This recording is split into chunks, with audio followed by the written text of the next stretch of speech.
Americans at work in an art that is the preservation of all arts, the making of books. These men are masters of their tools, from the most primitive instruments to the latest equipment of the machine age. With other craftsmen, these are the people who make the pen mightier than the sword. History itself began only when men carved their exploits and visions in stone and clay and traced them in crude ink over parchment and papyrus, striving to live in eternal memory through the written word. As history began with writing, it is continued with printed records. Books were the great treasures of the earliest civilizations. Today, they are the great means of communication between people and nations.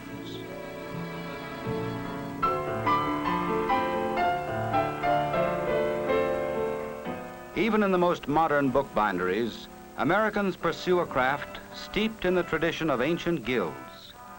Although the books most of us buy are machine-made, all qualified journeyman bookbinders must know how to take apart and put together a book by hand. Books from collections of an earlier day must be restored. And this is a loving art, regarded almost with reverence by its practitioners. The well-worn inheritance must be carefully undone. Remove the broken cover. Unstring the worn-out threads. Take the precious publication back to the beginnings of a book. This is a work of infinite patience, of painstaking attention to detail, of fingered skill that is equal to the occasion. Good books are constantly given rebirth by workers like these.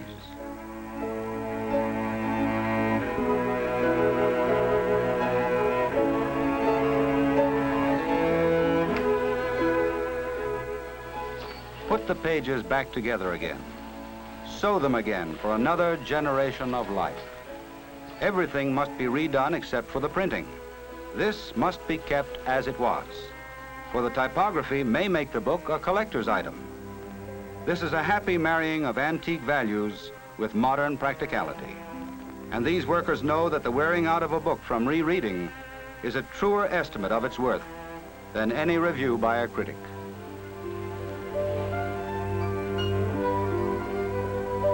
Hammer the book into a shape better than when it was new.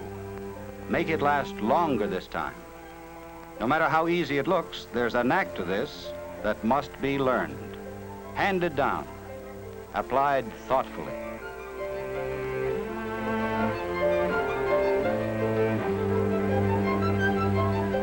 Carefully hand-rounded, seemingly hopeless specimens can be restored to a usefulness that will outlive their owners.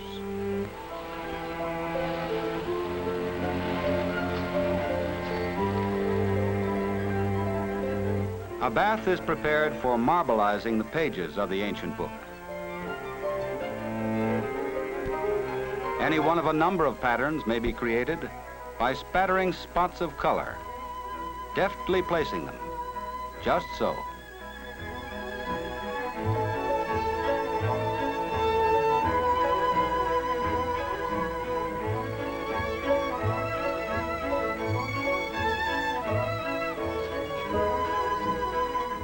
The design is transferred to the book by dipping its trimmed edges, top, bottom, and side, for exactly the right length of time, in exactly the right manner. It would be impossible to get the same effect by any known printing process. If you think it's easy, try it. But please, not on a cherished first edition. A new cover is applied in the same style as the original, perhaps with certain modern improvements. Boards, the bookbinder calls them, covered with cloth and leather, fabricated for prolonged life. Before being ready for recirculation, this assembly of literary material must be pressed into final shape.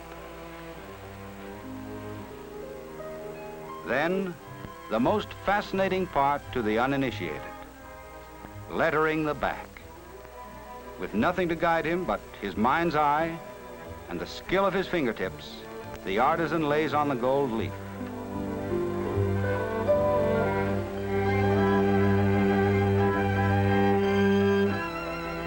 With quick, expert strokes, he stamps the title and other pertinent information.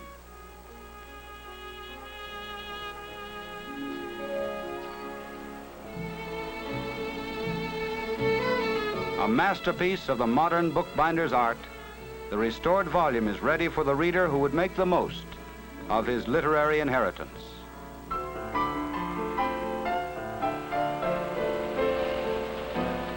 Today, large sheets bearing several pages come off the printing presses. Traditionally, these sheets are just about the size of the skin from one sheep, used for printing long before paper was a practical possibility. The uncut sheets go to the folding machines, which fold them to desired sizes called folio, quarto, and octavo, depending upon the number of folds.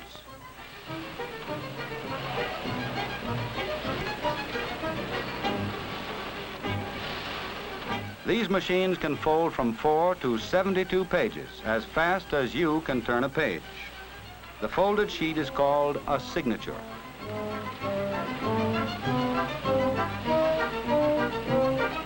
Almost faster than you can follow the action, nimble fingers gather the signatures in the proper order, and by foot action of the woman operator, feed them to a sewing machine.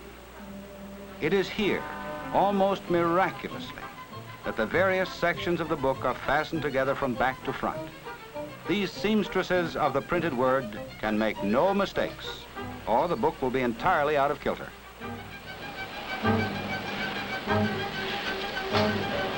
Since the resulting sewn portions of the book form a spongy collection of pages, they are put in a mashing machine to press them more tightly together in uniform thickness.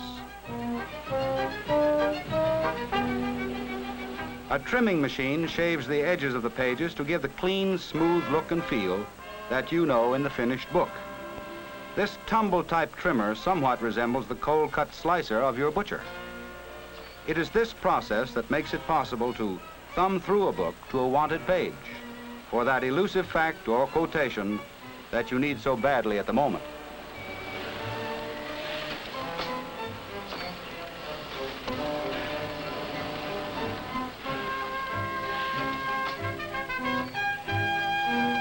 While the body of the book is in production, the cover is being prepared elsewhere in the plant. First, the boards, as they are called, are cut to size. These will become front and back parts of the covers. As they proceed on their way to becoming covers, the boards may be imprinted with title and artwork.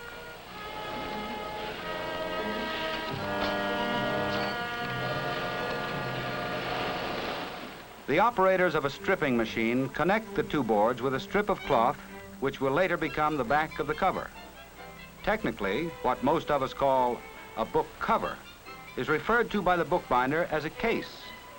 Without it, the hard-bound book would not last long.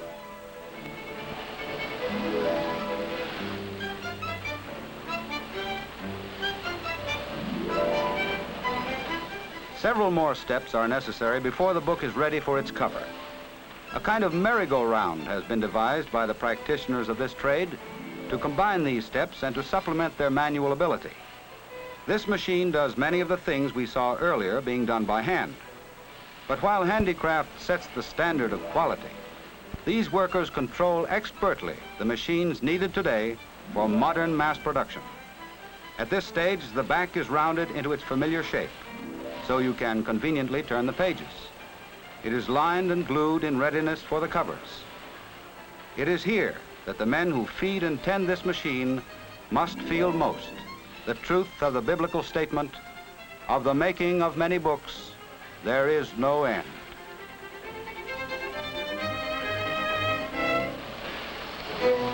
The greatest act in precision of timing and perfection of performance is reserved for the last. Under the supervision of experienced hands, the casing-in machine applies the covers to the books.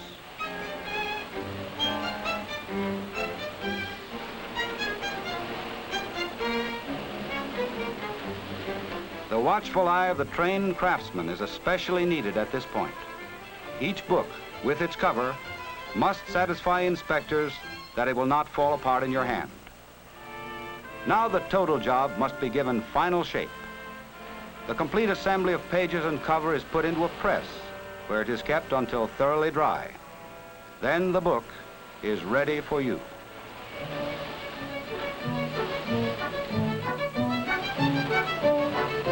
Not only books, but pamphlets as well are an important part of publishing.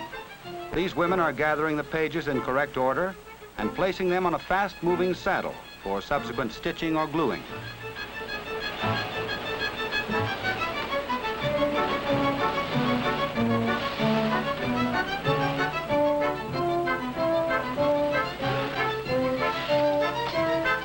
A large publishing house may have as many as 10,000 jobs going through it at any one time.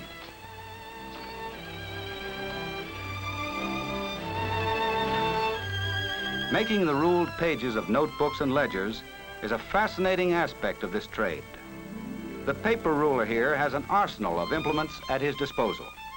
For some forms, he uses discs. For others, he uses pen points to spread the ink that divides the page into countless different patterns. A seemingly endless river of paper may be printed on both sides simultaneously when this craftsman makes an ingenious adjustment of either discs or pens above and below. It is doubtful that the bookkeeping of our industrial world could be carried on without this activity.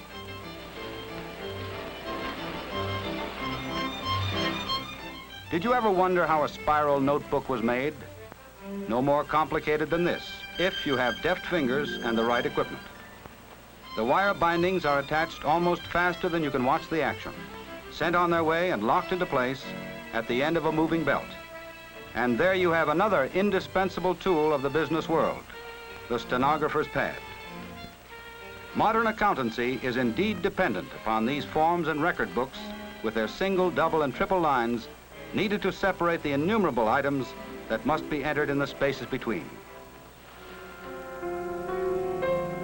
The art of bookmaking is older than printing by many centuries. Yet today's members of the Brotherhood of Bookbinders, artists of the AFL-CIO, are able to supply the demand for the most important ingredient of the modern world, literacy. Following a craft as ancient as cave drawings, these union workers of the book industry are second to none in keeping pace with progress.